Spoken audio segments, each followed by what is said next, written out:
16 and ayoko pa po magka-boyfriend. It's a personal choice. Yes, it's a personal choice. Hindi ka naman pinipigilan ni Mommy. Hindi naman. Ano sinasabi ng Mommy mo regarding, getting into a relationship? Wala, she just warned me na wag na munang work na muna. And it's a personal choice din because I'm happy with my job now. Happy ako sa paggawa ko ng OMG and pag-sing. So, yeah.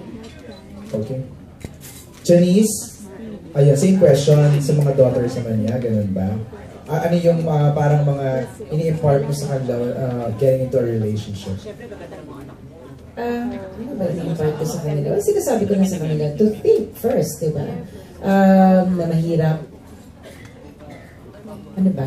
Yung censorable ba sasabihin ko? Yung hindi nakasensor. From the heart. Yung from the heart. Ang sinasabi ko sa kanila, mag-ingat sila. Ayun. Oo, mag-ingat talaga. And I tell them, I told them this, na once you hand over your virginity, hinand over mo na ang lisensya para saktan ka.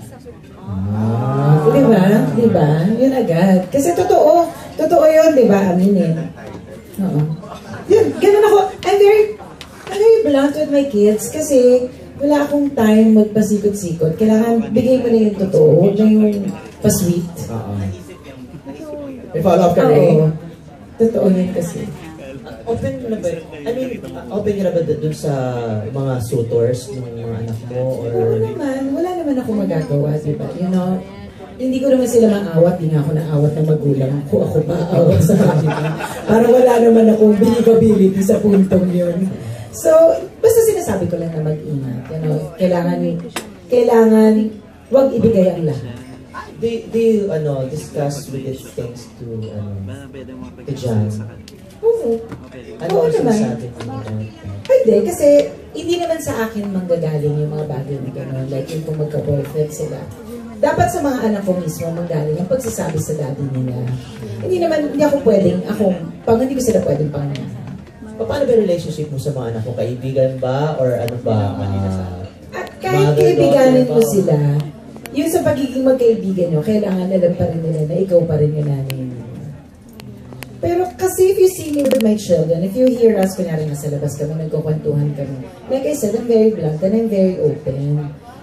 Pwede naman nila sabihin, they're allowed to speak their minds. Whatever it may be, they're allowed to speak their minds.